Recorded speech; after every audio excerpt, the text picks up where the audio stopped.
Thank you, Rachel, for coming, and thank you in advance for what I'm gonna put you through on stage. So Rachel and I met in Riyadh. Shall we? Would you like to tell the story, or would you like me to tell the story? I think you have a better, Okay, better story to tell. So I met Rachel in Riyadh, where one of my friends who was a 42 geek, he's also a VC, Sean, came to Riyadh and he said, I met somebody who decided to come with me to my trip to Riyadh. This was during FII, I think it was. Yeah. And so I met Rachel, and then I found out that Rachel did not have, she managed to get a flight ticket, but she didn't have a place to stay, and it was her first time in Riyadh, and so she was sleeping on Sean's couch. Hotel room. And Sean was like nervous because he was like, I thought they were like really great friends, and it turns out that Sean was like, no man, I'm freaking out. I just met this kid in Dubai a couple of days ago. I feel like sorry for her, but she wanted to come, and and so then I got Sean to move. I had a 2-bedroom apartment. I got upgraded, so I got Sean to move in, and then we get Rachel her space, and then Rachel. Asher makes me sound like I'm the danger here.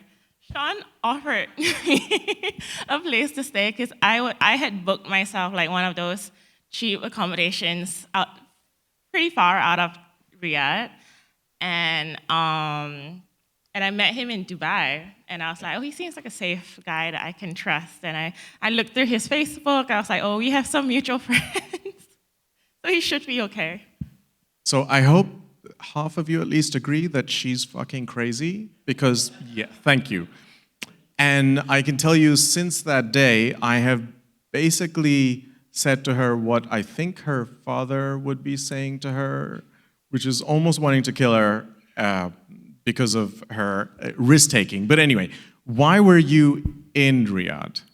Tell us a little bit about what you were doing there. Yeah, so about 4 years ago, I left Google. I wanted to build a company in the mobility space, so like in relocation. And growing up, like I guess similar to Asher, I've kind of been moving around a lot. I'm from Singapore originally, and then I had, spent most of my adult years in like London, New York. My grandma is in Australia, so I have like a PR. I used to have a PR there, and then I was having grandparents in Malaysia. So hopped around a lot, and then one of my early advisors was like, because I'm in the relocation space, he advised a bunch of the governments in the Middle East, and so he said that there would be good opportunity to explore and just understand why Dubai and Saudi was trying to bring in a lot of talent. So he was like, go there, go meet people, go figure stuff out, see if you can get customers, and partner with people there. So I basically took a flight, and I just was like, let me like figure shit out. Yeah, and as crazy as I think she is, it also resonated with me because it's also something that I had done where I'd just gone to Abu Dhabi in the early 2000s, and I didn't really know anybody, and so I guess that kind of made sense. Now, I guess the question is, so you told us how we met and the context of why. Why Guille? Why relocation? I mean, Google sounds cool. There's a bunch of other things you could have been doing. Why are you doing what you're doing right now? I think it's a mix of personal experience. Like I think growing up, a lot of my family members was kind of all over the world, and I wanted to live in different cities. I thought that there would be things I could learn and just experience like life in general. Didn't really know how to do it, so growing up, I just took every opportunity I could to just go somewhere, either for like exchange program or like internships and stuff. And then obviously, as like a broke 20-something-year-old, I had no support for relocation, so I would just like buy a one-way ticket, fly somewhere, figure it out. I got stuck in border control for like 13 hours in London. I had my bank card canceled by Wise. I had like 3 phone numbers at one point. I was just like, let me throw a bunch of shit at the wall and see what sticks. And I'm fairly lucky. I'm very lucky actually. I have a Singapore passport. You are very lucky in many So, ways, but yes. so it meant that I could go to most places and not require like a visa or just to visit. So I think it was a lot of like personal like desire to move to different places and live in different cities. And struggled trying to figure out how that worked. And so I realized at some point a lot of people and my friends would come to me and be like, oh, how do you move to this city and can we also do the same thing? Yeah, so I started thinking about it and realized that it's really difficult for someone to actually uproot themselves and rebuild their lives in a different city, especially when you don't have the knowledge, you don't have like the right support system or like infrastructure to make that process a lot easier. Yeah, and I guess so your personal challenges there and your personal experiences. So, you are now an adult child of your parents, and now you had to figure out your own visa situation. So you've moved a lot, and you've also found that there's all sorts of other things that you need to figure out as a family unit that's moving to different places. It gets really complicated, right? Yeah, so obviously it scales, like the problem scales when you have like kids and you have like a partner moving with you. For the most part, I was moving alone, and I have chosen cities where it's a little bit easier to kind of get acquainted with. So like I spent time in like London or Zurich, and what I realized was that on average, and a relocation costs around 100 grand. Talking about like corporate relocation. So when a company moves an employee from like one city to another, I see like, some of the largest companies today, they spend like $100 million every year just moving people. Wow. So I guess your rambling desire to travel and live in other places helped you to uncover a sort of a big opportunity. What are you solving exactly for these companies? Because these companies have pretty big budgets. They can hire a bunch of people. I mean, I've moved many times. All of that was sort of kind of, well, I guess I had to do it myself. But like, tell me, what is it exactly that you're solving? So what we're doing at Guille is trying to build the infrastructure to make relocation a lot simpler. Today, what companies do is they hire a consulting firm, and when employees moving, they tell you, okay, this is your point person who will guide you through the move. They basically act as a broker to introduce you to all these different services you need when you're moving. And so what we've done is basically replacing that broker with a platform.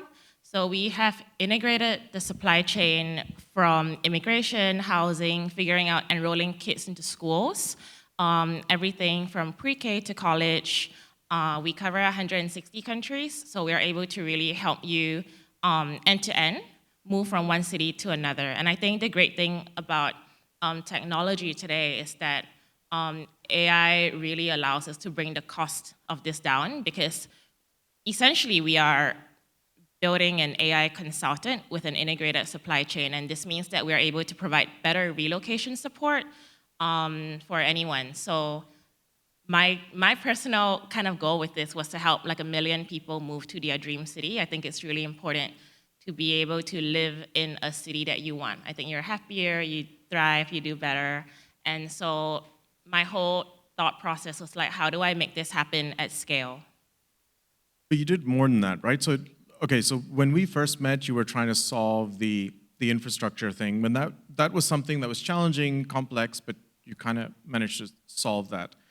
But you thought beyond that as well, right? Like in terms of like the community and like, I guess what I'm trying to say is that when we think about the relocation industry thinks about the logistics, the physical movement of goods, but these are human beings, families, people, right? And your solution goes beyond just the physical movement of goods. Correct, yeah. So actually early on, it started as a B2C like social app. I think a lot of founders go through this like, let me start a consumer social platform. And so we built a community of like 7,000 expats globally trying to help them move and figure out how to live in different cities.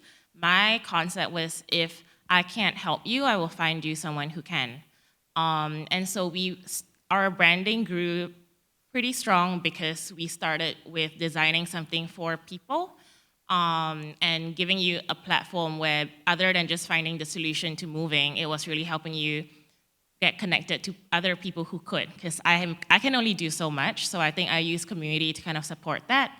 And then eventually pivoted, and I guess like I am now in B2B SaaS, but but community still like drives a big part of what we do, and it's also a reason why I think a lot of people have heard about us and have reached out because of like the rest of the, I guess, people who are in our network.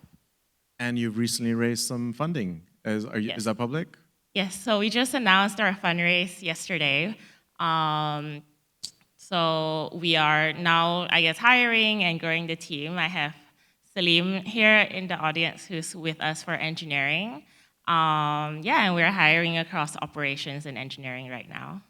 So I guess now that you've raised the money, just before we're going to wrap up now, but like my last question to you is, now that we've raised money, can you tell me how many places, how many cities you lived, how many years you spent on the problem discovery and solution, and how you did that broke? Because I remember you sleeping on my couch for a couple of weeks as well. Yeah, so I think I was playing around with this idea since kind of I was in school, just thinking about it. I had another startup that didn't work out before. So I think it's about 4 years of me trying to figure out what relocation meant and how to really build an end-to-end solution. I've moved over 12 times. I lived in Singapore, I spent time in Malaysia, Australia, Zurich, London, New York, Dubai, Saudi, and now San Francisco. And a lot of it was, I tell people that I feel like my startup was built by like a village. All my friends have like supported me. When I started the company, I had $3,000 in my bank. I paid off my school loan. I quit Google and I was like, cool, let me like fly. I bought a one-way ticket to London and I was like, let me figure this out. I announced my funding yesterday and then my dad texted me a couple of screenshots of Excel sheets. And he was like, cool, so this is like all the money you can pay me back now. I was like, I guess like thinking back retrospectively, I guess I have gone into debt and was a homeless, crashing every single country with like friends and people that I've met along the way. Super thankful, highly do not recommend. My parents just ended up having to like ask me all the time, so kind of like, where are you? Like, even today with my friends, their first question when I meet them is like, oh, so where are you right now? I'm like, honestly, I don't know. So the lesson and the takeaway is if you raise money, don't announce it. And just build, because your dad wouldn't be. Yeah, he was like, literally, I was showing Asher right before this, like 3 screenshots of like Excel sheets with like rows. He was like, cool, you have money now, so you can pay me back. Rachel, Thank you for your journey, and so excited for you. Thank you. Thank you.